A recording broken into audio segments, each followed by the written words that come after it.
Hello दोस्तों, आपका स्वागत है हमारे यूट्यूब चैनल ऑलवेज न्यू 142 पर। तो मेरे भाई हम लोग पढ़ेंगे क्लास 10th भारतीय वन ज्योग्राफी का अध्याय नंबर 7 जिनका नाम है कृषि संसाधन। चैप्टर नहीं पढ़ेंगे, उसके प्रश्न उत्तर पढ़ने वाले हैं। सबसे पहले हम लोग पढ़ेंगे कारण बताओ। इससे पहले हम लोग कृषि संसाधन चैप्टर के बारे में विस्तार से चर्चा किया था कि भारत के लिए कृषि बहुत ही महत्वपूर्ण संसाधन है, खासकर इसलिए क्योंकि भारत एक बहुत बड़ी जनसंख्या वाला देश है। दुनिया के सबसे बड़ी जनसंख्या वाला देशों में नंबर 1 पर अब भारत आने वाली है। अभी आंकड़े के हिसाब से हम लोग सेकंड नंबर पर हैं, लेकिन अब जो आंकड़े आएंगे उसमें हम लोग फर्स्ट नंबर पर आ जाएंगे। चीन है 1 नंबर पर अभी के हिसाब से, लेकिन जो आंकड़ा प्रस्तुत होगी नई वाली उसमें हम लोग चीन को पार कर गए हैं। हाँ, अभी नहीं है, मतलब एक इससे पहले जो हमारी किताब अपडेट करती है उसमें हम लोग 2 नंबर पर है, लेकिन जो आधुनिक न्यूज है, वर्तमान का न्यूज है, न्यूज के हिसाब से हम लोग पार कर गए हैं। ठीक है, चलिए। अब इतनी बड़ी जनसंख्या के लिए रोजगार का भी साधन होना चाहिए, भरपेट भोजन की व्यवस्था होनी चाहिए, यहाँ के उद्योग के साधन को चलने के लिए कुछ कच्चे माल की जरूरत हो। ये सारे चीजें हमें किससे मिलती है? कृषि से मिलती है। कृषि हमारे लिए बहुत जरूरी की चीजें हुई। एक नंबर बात। दूसरी नंबर बात यह है कि भारत की जो धरातल है ना, यहाँ की जो जलवायु है ना, समझिए तो प्रकृति से एकदम वरदान प्राप्त करके लेकर आई है। सब कुछ परफेक्ट है। एक कृषि के फसलों को पकने के लिए, बीजों में एक समझिए तो पुष्पित होने के लिए, अंकुरन के लिए जो सही जलवायु चाहिए, जो सही मिट्टी और वर्षा चाहिए, वो भारत में उपलब्ध है। और कुल मिलाकर के हमने देखा था कि भारत में लगभग सब कुछों की खेती अच्छी खासी होती है। तो हमारे देश में भरपेट भोजन करने के बाद भी हम लोग विदेश के देशों के साथ अब हम क्या करते हैं? निर्यात करते हैं। लेकिन एक चिंता का विषय भी हमारे लिए बन गया है, क्योंकि एक भावी संभावना बजट में हमने पढ़े थे कि जब हमारी देश आजाद हुई थी तो उस समय हम लोग 5 करोड़ टन अनाज का उत्पादन करते थे। तो हमारी आबादी कितनी थी? तो 36 करोड़ थी। अब दूसरी बात, जब हमने देखा वर्तमान स्थिति में, जब हमारी किताब अपडेट करती है तो हम लोग चले गए थे तिगुनी जनसंख्या, 3 गुनी से ज्यादा, 3.5 गुनी हो गई जनसंख्या। और 121 करोड़ जब हो गई तो हमारी उत्पादन 5 करोड़, सॉरी 5 से 25 हो गई, यानी 5 गुना वृद्धि हुई। लेकिन एक आंकड़ा हमें बता रहा है कि 2050 तक या 40 तक ही रखिए, हमारी आबादी कितनी हो जाएगी? 200 करोड़ हो जाएगी। अब उस समय हमें 42 करोड़ टन की आवश्यकता होगी अनाज के लिए। क्या हम इस तरह से उत्पादन कर पाएंगे? ये सोचने की बात है, लेकिन चिंता करने की बात नहीं है। जिस दर से हम लोग बढ़ा रहे हैं तो मे भी हो सकता है कि बढ़ सकता है। ठीक है ना? अब हम ज्ञान ज्ञान की दृष्टि में हम लोग आए हैं, तो थोड़ा सा जनसंख्या वृद्धि भी हम लोग क्या कर रहे हैं? थोड़ा सा कम करते जा रहे हैं। अच्छा, जो होगा सो देखा जाएगा। फिलहाल चलते हैं हम लोग कारण वाले प्रश्नों पर। ठीक है, चलते हैं। एक मोटिवेशनल है, सुनिएगा मेरे भाई। धधकती हुई आग न सही, तू चिंगारी जलाए रखना। धधकती हुई आग न सही, तुम चिंगारी जलाए रखना। दिल लगे ना लगे किसी से, पुस्तकों से दिल लगाए रखना। सुनेंगे? साथ देना कोई, साथ देना दे कोई पर खुद का साथ बनाए रखना। 15 घंटे ना सही, कम से कम 5 घंटे रोज बनाए रखना। मेरे भाई, कहने का अर्थ है कि किताब से दिल लगाए रखिए। कोई जरूरी नहीं है 15 घंटा, लेकिन 5 घंटा रोज पढ़िए। अब ऐसा नहीं कि आज 5 घंटा पढ़ लिए और कल जो है छोड़ देंगे, फिर 5 घंटे कल परसों तरसों के बाद पढ़ेंगे। तो वैसी नहीं है, यहाँ रोज रोज पढ़ने हैं। ठीक है, उम्मीद है आपको समझ में आया होगा कि हमें 5 घंटा रोज पढ़नी है। चलते हैं क्वेश्चन नंबर 1।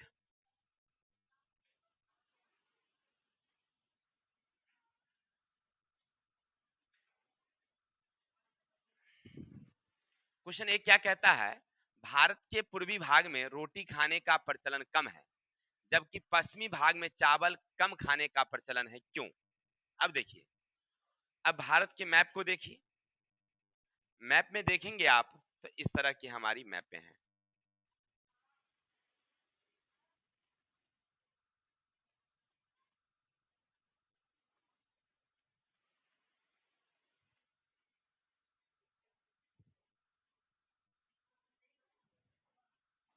चलिए, इस तरह के हमारी भारत का मैप है। अब ये ऊपर का हिस्सा उत्तर है और ये क्या हमारी दक्षिण है। ठीक है, तो ये भाग हो जाती है पूरब की भाग, और ये हो गई हमारी पश्चिम की भाग। कोई दिक्कत? इतना समझ गए? अब आगे बढ़िए। ये जो हमारी हिस्सा है ना, इसमें आ जाते हैं पश्चिम बंगाल, यहीं बगल में कुछ बिहार भी रहती है, इसके बाद असम है। तो हमें इन राज्यों की बात नहीं करना है, बात करना है यहाँ से 2 राज्य, एक है पश्चिम बंगाल और एक बिहार। यहाँ के लोग जो है ना रोटी कम खाते हैं। देखिए, पूरब के लोग, पूरब में रोटी खाने का प्रचलन कम है, यानी इधर के लोग किधर है, तो पश्चिम बंगाल और बिहार के लोग रोटी कम खाते हैं। अब चलेंगे पश्चिम में, तो पश्चिम में इधर 2 राज्य हैं, एक कौन, पंजाब और एक हरियाणा। अब यहाँ के लोगों में ना चावल खाने का प्रचलन कम है। आखिर क्यों? देखिए, हमने कृषि संसाधन के बारे में पढ़ा था, तो हमने देखा था कि सबसे ज्यादा चावल की उपज जो है वो कहाँ होती है, पश्चिम बंगाल में होती है। कोई दिक्कत? अब पश्चिम बंगाल में जब होती है, तो यहाँ का मुख्य उत्पादक चावल है, तो लोग ज्यादा चावल खाना पसंद करते हैं। अब चलिए, अब दक्षिण भारत में जाइए।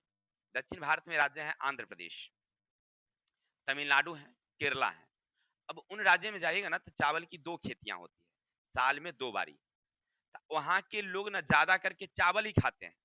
इसके अलावा चावल के अन्य प्रकार के व्यंजन, इडली, डोसा, सांभर, ये सब खाते हैं। समझ में आई बातें? तो वो लोग ज्यादा करके वहां पर चावल खाना ज्यादा पसंद करते हैं। तो ठीक वही बात हमारे यहाँ चावल की अच्छी खेती होती है कहाँ, तो पूर्वी राज्य में। कौन कौन, तो पश्चिम बंगाल और बिहार। तो इसीलिए यहाँ के लोग चावल ज्यादा उत्पादन करते हैं, तो चावल ज्यादा खाते हैं। अब चलिए, पंजाब और हरियाणा जो पश्चिमी राज्य हैं, इसमें गेहूं का उत्पादन ज्यादा होती है, तो गेहूं ज्यादा खाते हैं। हो गया? एक कारण और भी है जो आपकी किताब में नहीं है, लेकिन मैं बता दूं आपको। देखिए, चावल के साथ मच्छी का एक मतलब संबंध अच्छा बनता है। मछली चावल का संबंध अच्छा बनता है। अब मछली रोटी का संबंध अच्छा नहीं होता है। देखिए, कोई भोजन का एक संबंध होता है, जैसे आप देखिए, हम लोग भात के साथ दाल खाना ज्यादा पसंद करते हैं, सुनिए ना, और रोटी के साथ सब्जियां खाना ज्यादा पसंद होती है। नहीं, उसका एक व्यंजन का संबंध है कि किसके साथ कौन चीज खाया जाए। अब जैसे मान लीजिए, अब क्या कहते हैं हम लोग, कचौड़ी ना, कचौड़ी बनाए हैं और उसके साथ दूसरा चीज घिउरा का भुजिया बना दें, तो अच्छा लगेगा क्या? नहीं, उसका संबंध अच्छा नहीं होगा। उसमें परवल का भुजिया होना चाहिए, नहीं माने आलू का भुजिया होना चाहिए, संबंध अच्छा है ना। उसी तरह से चावल के साथ किसका संबंध होता है, मछली का संबंध होता है। अब हमने देखा था, सुनिएगा, हमने देखा कि बंगाल से क्या बनती है, मानसून बनी, और इस क्षेत्र में सबसे ज्यादा वर्षा होती है कहाँ, तो असम, बिहार, बंगाल, है ना। तो इस क्षेत्र में ज्यादा वर्षा होगी, और जब ज्यादा वर्षा होगी तो नदी तालाब में जो मीठे जल हैं उसमें मछलियां ज्यादा होगी, तो सस्ते और ताजी मछलियां मिलती है। तब मछलियां जब यहाँ ज्यादा होगी तो मछली के साथ लोग ज्यादा क्या पसंद करेंगे, चावल पसंद करेंगे ना। इसलिए यहाँ के लोगों का मुख्य व्यंजन क्या हो गया, चावल। अब समझ में आ गई बातें? फिर समझ लेंगे एक बारी और। लिखेंगे कि भारत के जो पूर्वी राज्य हैं, मूल रूप से पश्चिम बंगाल और बिहार की बात, यहाँ चावल का उत्पादन ज्यादा होता है, इसीलिए यहाँ के लोग चावल ज्यादा खाना पसंद करते हैं, रोटी कम खाते हैं। और पंजाब और हरियाणा के मुख्य खदान गेहूं है, क्योंकि उत्पादन वहां उसकी ज्यादा होती है, इसीलिए वहां के लोग ज्यादा रोटी खाते हैं, चावल कम खाते हैं। कोई दिक्कत? Any doubts? समझ में आ गई बातें? आगे दूसरा कारण भी लिख सकते हैं, जैसे हमने बताया है, वो गलत नहीं है, सही है, लेकिन आपकी किताब में नहीं है वो। अब अगला क्वेश्चन क्या, सुनिएगा। जूट की अधिकांश मिलें हुगली नदी के तट पर ही केंद्रित है, क्यों? समझे ना एक चीज, जूट की जो खेती होती है ना, वो सबसे ज्यादा पश्चिम बंगाल में ही होती है। अब भारत का मैप अभी जस्ट आप देख रहे थे, तो भारत के मैप में देखेंगे तो जूट की खेती पश्चिम बंगाल, कुछ असम के हिस्से में और बिहार में होती थी अच्छी खासी। लेकिन बारिश कम हो जाने के कारण अब बिहार से जूट की खेती विदा हो चुकी है। अब आपको कहीं बिहार में जूट की खेती नहीं होगी। ज्यादा दिन पहले नहीं, हम लोग जब बच्चे थे ना, तो जूट की अच्छी खेती होती थी। हम लोगों के यहाँ दरवाजे पर जब आते आप, तो इस टाइम में ना आपको ट्रक का ट्रक लगा रहता था, मतलब वो जूट मिलता था, हमारे पिताजी खरीद करके लाते थे। हम लोग उस पर चढ़ चढ़ के, इतना इतना बंडल रहता था, ऊपर चढ़ चढ़ के खेलते थे बच्चा में, ठीक है ना। सफेद सफेद पूरा एकदम बंडल गांठ बना रहता था, और फिर ट्रक पर लोड होता था, ट्रैक्टर पर लोड होता था, उसको हम लोग भेज देते थे समस्तीपुर। हमारे यहाँ। तो कहने का अर्थ है जूट की खेती अच्छी होती थी, लेकिन बारिश कम हो जाने के कारण बिहार से जूट क्या हो गया, खत्म हो गया। लेकिन पश्चिम बंगाल में अभी भी बारिश अच्छी होती है, तब बारिश वहां है, अच्छा जूट की खेती होती है। तो जितनी मिलें हैं सब अब कहाँ रह गया है, तब हुगली नदी के किनारे। इसका मेन कारण जो जूट मिल है उसका मुख्य कच्चा पदार्थ जूट, वह पश्चिम बंगाल में उपलब्ध है। समझ में आया बात? फिर समझते हैं। अब देखिए, एक हुगली नदी है, ये मान लीजिए, कोई दिक्कत? हुगली नदी के किनारे बहुत सारी जूट मिल लगी है। ये सब क्या? हाँ, जूट मिल, जूट मिल, मिल का मतलब हुआ उद्योग, फैक्ट्रियां। अब देखिए, इस फैक्ट्री को क्या चाहिए, चलने के लिए कच्चा माल चाहिए, सबसे पहली चीज है। तो कच्चा माल उसको आसानी से कहाँ उपलब्ध है, पश्चिम बंगाल में है, एक नंबर। दूसरे नंबर, इस उद्योग को लगाने के लिए, ऐसे हम लोग पिछले चैप्टर में पढ़ेंगे उद्योग के बारे में ही, इस उद्योग का जो पानी चाहिए या उसका जो कचरा है उसको बहाने के लिए नदी चाहिए, तो हुगली नदी के किनारे हो गया।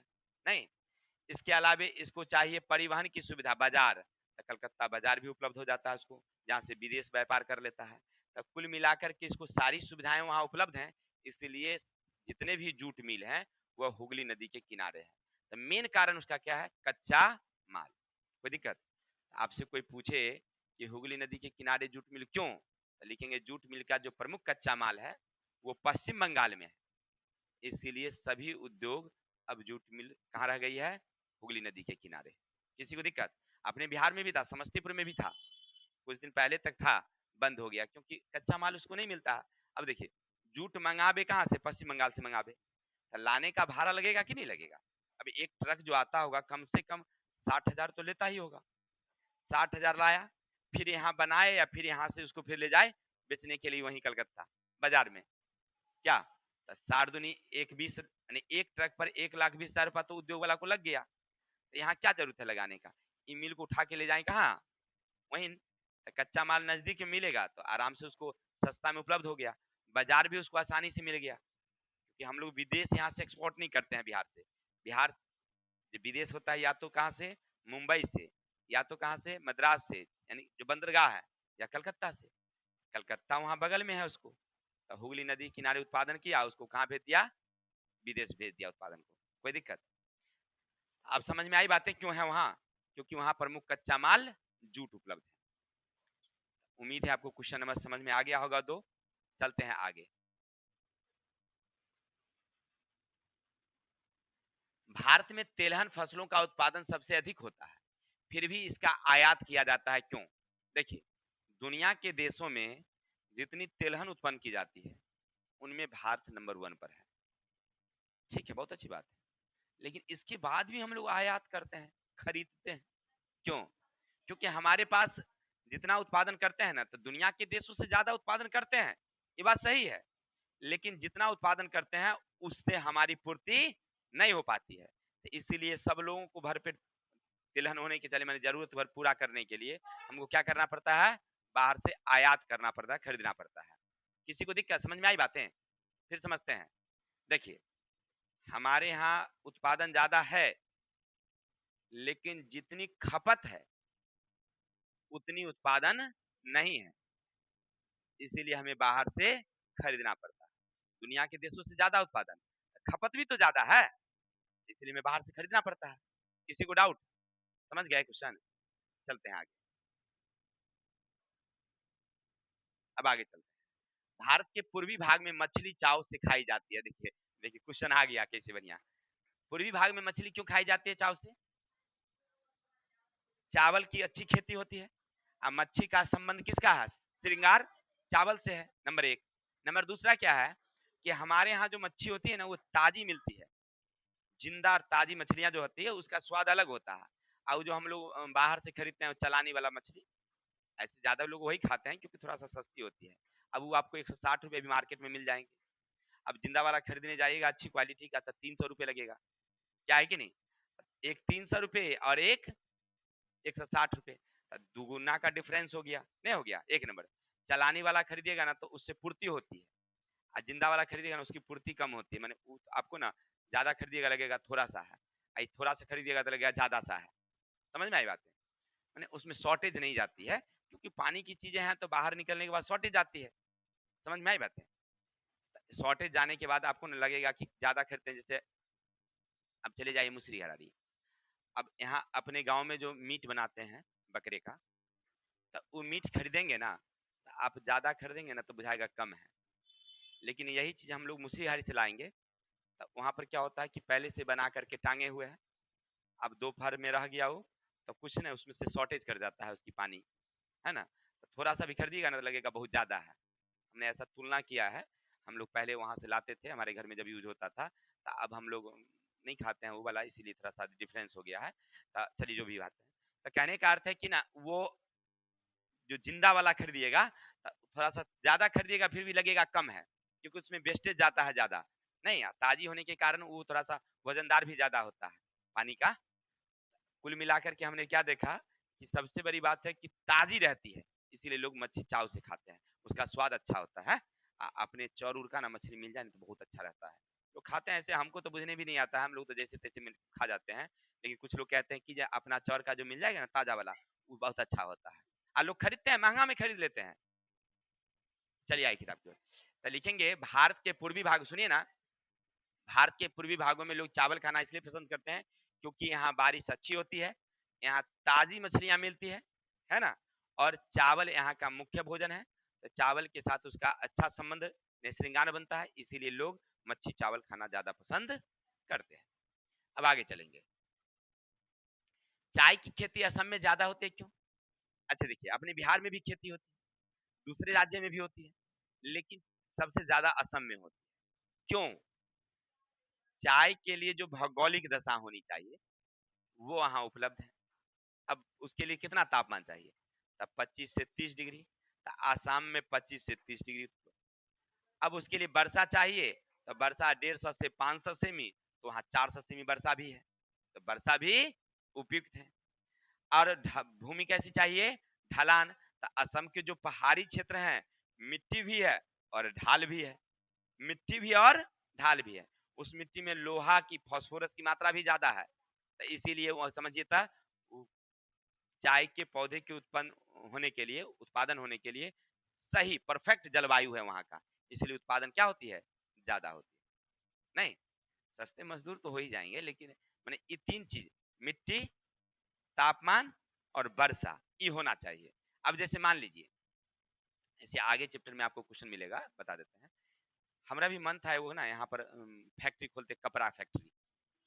जी, जी हाँ। लेकिन हम यहाँ पर लगाने की बात जब हमने किया, तो अर्थशास्त्री, सुनिए ना, खाली हम क्या बोल रहे हैं सुनते चलिए, बेटर पढ़ाई होगी। तो हमने सोचा, तो हमने बात किया कुछ लोगों से, इंजीनियर लोगों से, कि भाई यहाँ पर फैक्ट्री लगाया जाए क्या? तो बोला कि देखिए सर, लगा तो देंगे आप कपड़ा का फैक्ट्री, पूंजी आप है लगा सकते हैं, कोई दिक्कत नहीं।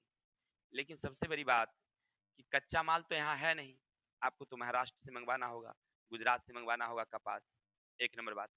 और यहाँ की जलवायु परफेक्ट नहीं है। आप अगर मान लीजिए खेती भी करवा लीजिएगा, तो जलवायु परफेक्ट नहीं है, क्योंकि उसको उत्पन्न होने के लिए 20 से 25 डिग्री तापमान चाहिए। क्या कपास के उत्पन्न करने के लिए बिहार में उतना तापमान है? गर्मी के दिन में तापमान हो जाता है 40, तो सब पौधा झुलसिए जाएगी, उत्पन्न नहीं होगी। अगर फैक्ट्री आप मान लीजिए कच्चा माल ले भी आए, उसके धागा बनने के लिए तापमान चाहिए 20, 25-30 जैसे होगा ना तो धागा चटक जाती है, टूट जाती है। इसीलिए ज्यादा मिले कहाँ है? वही है, महाराष्ट्र में है और गुजरात में, क्योंकि वहाँ का तापमान सम है, ज्यादा गर्मी नहीं पाई जाती है।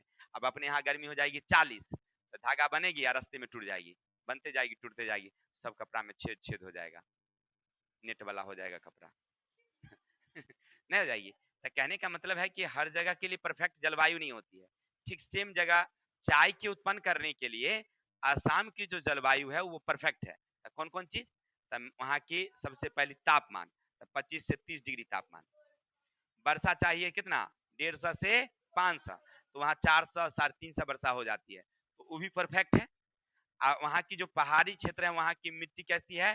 ढलान वाली है, ठीक है। और उस मिट्टी में लोहा, फास्फोरस, पोटास इत्यादि की मात्रा पाई जाती है। अर्थात चाय के पौधे के वृद्धि विकास के लिए जो उपयुक्त जलवायु चाहिए वो असम में उपलब्ध है, इसलिए वहां अच्छी खेती। किसी को डाउट? चलते हैं आगे। अब देखिए, गन्ने की खेती दक्षिण भारत में बढ़ती जा रही है, क्यों? गन्ने की खेती दक्षिण भारत में बढ़ती जा रही है, क्यों? तो देखिए मेन कारण, देखिए हम लोग बिहार में गन्ना की खेती करते थे, अपने यहाँ भी गंगसारा में भी गन्ना की खेती अच्छी होती थी। लोग कहते हैं, हमने देखा नहीं है लेकिन लोग कहते हैं कि अपने चौरबला में ना उधर में खूब होता था गन्ना की खेती। लेकिन क्या हुआ ना कि गन्ने की खेती के लिए जो उपयुक्त जलवायु चाहिए, मिट्टी चाहिए, काली मृदा, तो अपने यहाँ काली मृदा तो है भाई, कोई दिक्कत नहीं। तापमान चाहिए 25 से 30, तो वो भी उपलब्ध थी। लेकिन सबसे बड़ी बात वर्षा थी ना, वो वर्षा ही नहीं अब अपने यहाँ रहा, वर्षा हो गया कम हमारे यहाँ। गन्ना का ना जो उत्पादन है ना वो कम हो गया, जो मोटाई होनी चाहिए, जो उसमें रस होनी चाहिए, वो होना हो गया कम। इसीलिए अब हमारी गन्ने की बिक्री हो गई कम, उससे चीनी कम मात्रा में मिलती थी। इसीलिए समझिए तो बिहार में जो है ना वो खत्म हो गया। जबकि औपनिवेशिक काल में, जब अंग्रेजों के शासन काल थे, तो बिहार को गन्ना का क्या कहा जाता था, यानी चीनी का कटोरा कहा जाता था। याद रखेंगे, जैसे हम पूछता है कि औपनिवेशिक काल में चीनी का कटोरा किसे कहा जाता था, बिहार। सबसे पहले उत्तर बिहार में, माने बिहार में सबसे पहला गन्ना मिल सारण में लगाई गई थी, है ना, चीनी मिल, हाँ, सारण में लगाई गई थी।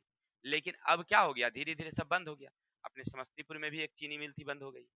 एक अभी है उधर में, किधर पड़ता है जी, समस्तीपुर में जिला ही पड़ता है उधर, नाम ध्यान में नहीं है। एक चीनी मिल है समस्तीपुर में। और धीरे धीरे क्या हो गया, कहाँ बताएं, कोई नाम बताएंगे क्या, भूल गए हैं? नहीं, मुक्तापुर में है, मुक्तापुर में तो जूट मिल थी।